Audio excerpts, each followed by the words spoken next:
Se você está sem trabalho, cantemos. Se você está sem trabalho, sem dinheiro, fracassado, não desista, lembre das promessas, permaneça. Você é de Jesus. De novo, essa frase.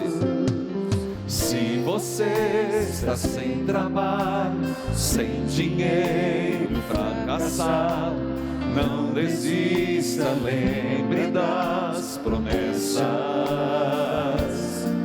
permaneça. Você é de Jesus. Você pode confiar teu caminho ao Senhor, deixa nas mãos de Deus, deixa Ele trabalhar. Filhos, eu começo assim, porque a mística de hoje, esse domingo, é de uma intimidade tão grande com Jesus. Hoje nós estamos diante de um texto, eu diria um dos mais lindos de Nosso Senhor. Para mim é um texto maravilhoso. Quando Ele diz, mas não vamos ficar só na parte bonita. Vamos ficar naquilo que é essencial. O texto diz com clareza, é Jesus dizendo, eu sou a videira. Meu pai é o agricultor. Mas tudo isso que ele vai dizer, essa palavra linda, essa palavra que nos leva a profundas meditações. Eu não sei se você tem o hábito de meditar. Eu até criei no YouTube agora, Padre Reginaldo Manzotti. Eu criei duas ações. Uma que é hashtag Padre Responde. Inclusive, se você tiver qualquer dúvida, é verdade, você grava, por favor, diga de onde você é, faça a sua pergunta, eu estou respondendo. Essa semana, inclusive, respondi, se não me engano, 9 perguntas, foi o que eu consegui nessa semana. Então, não guarda a pergunta para você não, vai lá no YouTube, me faça a pergunta que eu respondo. Uma outra ação no YouTube é momentos de meditação. Eu fiz isso, sabe por quê? Porque nós estamos muito 220. Eu sou um cara 220.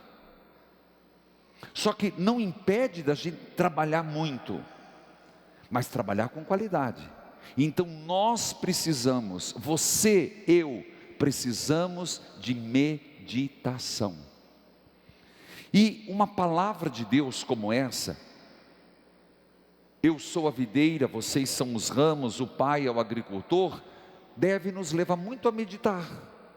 Quando você está lavando louça, estou falando sério, ou você está no ônibus, ou você está fazendo o seu trabalho trabalhador, você está no seu emprego, que você pode ocupar a sua mente, isso é muito importante, ocupar a sua mente com boas meditações.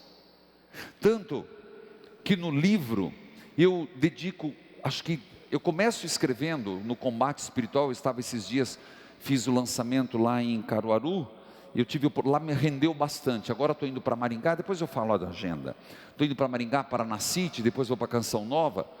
Mas eu dediquei o finalzinho do livro, 2 áreas que o inimigo bagunça muito. Um é a mente e outro a alma. Então, eu acho que 4 capítulos sobre o combate espiritual travado na mente. Então, crie um hábito no seu dia a dia de meditar. Eu começo o meu sermão assim, porque tem tudo a ver com o que eu vou dizer. Eu queria estimular você a meditar. E meditar o quê? Eu dei um exemplo. Textos, parábolas, frases de Jesus que te tocam. Por exemplo, esse texto é um texto forte. Eu sou a videira, vocês são os ramos, meu pai é o agricultor. Feito esse primeiro apelo, que eu acho importantíssimo, meditem. Vai dar qualidade de vida, pensamentos bons e ações mais proativas. Eu gostaria de dizer que tudo isso tem um propósito, e está bem claro no final. A parábola tem um propósito, que é que o Pai seja glorificado. Qual é o grande motivo de toda a ação do Cristo? Revelar o Pai, revelar o Pai, revelar o Pai. E o texto, por favor, fica aí, está claro no final: nisso meu Pai é glorificado. O que é que leva o Pai a ser glorificado? Que vocês deem muito fruto. O que glorifica o Pai é que eu e você possamos dar muitos frutos ao Pai. Nisso o Pai será glorificado. E segundo, que dando frutos nos tornemos discípulos de Jesus. Está ali no visual. Nisto Meu Pai é glorificado, que deis muitos frutos e vos torneis meus discípulos. Queridos filhos, então o grande objetivo de Jesus, a sua paixão, morte e ressurreição, tem este propósito: que nós possamos dar frutos, que nós sejamos discípulos de Jesus. Então esse é o objetivo maior. Qual que é o objetivo maior de toda a redenção do Cristo?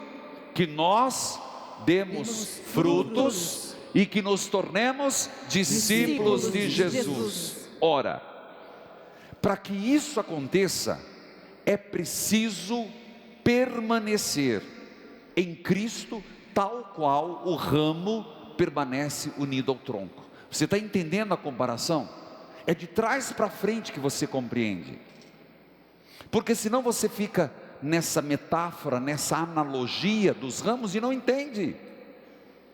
Por que eu sou o ramo e estabeleço que Jesus é a videira? Porque se eu não me unir a Ele, eu não dou fruto.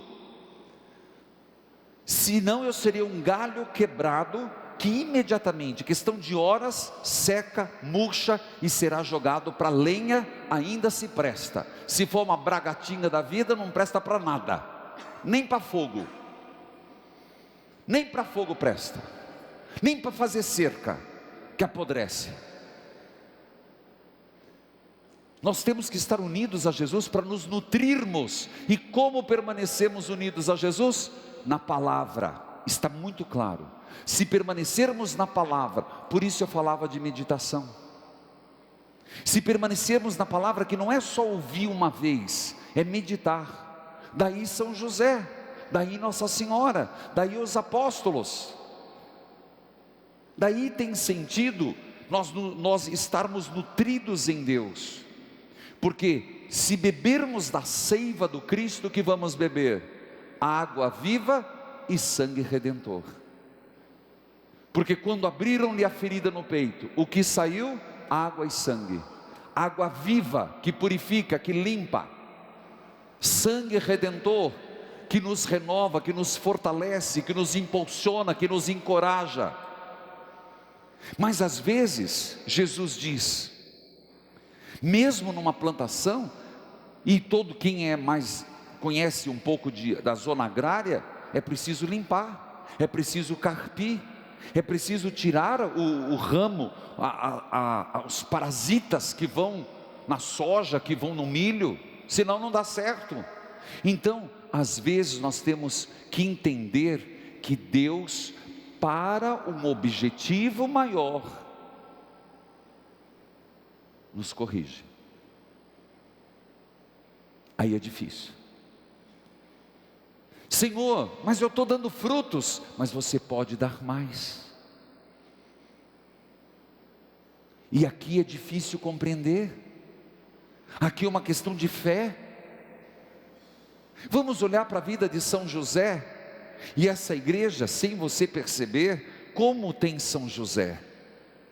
Na reforma que fizemos, e ainda estamos em reformas, ainda falta a Capela do Santíssimo, mas de reforma como quando fizemos essa parte da igreja, nesta lateral, de um lado as santas chagas de nosso Senhor Jesus Cristo, do outro lado São José, e como se não bastasse São José providenciar, dormindo, intercedendo. E quantas pessoas têm dito, quantas pessoas têm proclamado no rádio, que São José, a ele recorreu, e São José providenciou. Tanto que eu escutei tanto isso, que me até botou um refrão: a São José rezou, São José providenciou. Mas se você olha para a vida de São José, ele foi um homem que se manteve firme na palavra. Ele foi um homem que se manteve meditando a palavra, apesar de tudo o que aconteceu. Da mesma forma Nossa Senhora. Queridos filhos, o texto continua, quando ele diz: eu sou a videira, vocês são os ramos. O ramo não pode dar fruto por si mesmo. O grande erro nosso, e é um erro que cometemos, nós achamos que sozinho podemos. É verdade que o fruto é gerado no ramo, é verdade que Deus precisa de mim e de você, mas do outro lado, a força que nos entusiasma não é nossa, é de Deus. E o grande erro nosso é que quando aparecem dificuldades, combates, quando aparecem muralhas, quando aparecem pedras, nós achamos que nós conseguimos. De duas uma: ou fracassamos ou desistimos. Por isso o texto é muito claro: acreditem, sem mim nada podeis fazer. Isso não quer dizer que Deus está dispensando a minha contribuição. Mesmo na mudança do mundo, mesmo no que se refere às questões sociais, mesmo que no que se refere ao desemprego, eu sempre digo, toda vez que uma pessoa diz: Senhor, Senhor, abra as portas do emprego, é uma voz coletiva, individual, gritando por uma justiça social. Repito o que eu falo: cada pessoa que grita a Deus: Senhor, me dê a graça de um emprego, é uma voz individual que grita a Deus por uma causa coletiva, justiça social. Porque na senha está ele e mais 13 milhões. E aqui eu não estou fazendo partido, por favor. Agora estou começando a me rotular de várias coisas nas redes sociais. Recebi vários rótulos essa semana. Mas a verdade não é minha, é daquele que me enviou. A verdade do Evangelho, por acaso, pode ser mudada? Você pode mudar a palavra de Deus? Queridos filhos, sem mim nada podeis fazer. Deus não está dispensando a minha contribuição, pelo contrário, Ele está dizendo: eu te ajudo, eu te sustento, eu te nutro, e se você permanecer em mim, você pode ter certeza, seus frutos serão grandes. Amado povo de Deus, por isso a primeira leitura fala disso, fala de uma igreja que começa a evangelizar, e Barnabé vai confirmar Paulo em Jerusalém. Um homem que perseguia a videira, que quebrava os galhos, passa de perseguidor a unido a Cristo para dar frutos de um evangelho aos pagãos. Então significa que não necessariamente a videira você precisa a vida inteira ter nascido, você pode ser enxertado pelo batismo. Você pode ser agregado, como Paulo foi, convertido.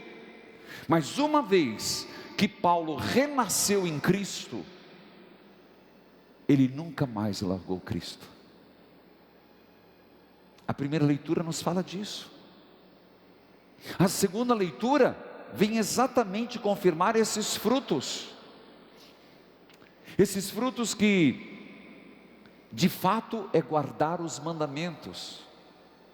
Se você quer permanecer em Deus, em Jesus Cristo, é guardar seus preceitos. Mas eu tenho muito carinho por Jesus, não é suficiente.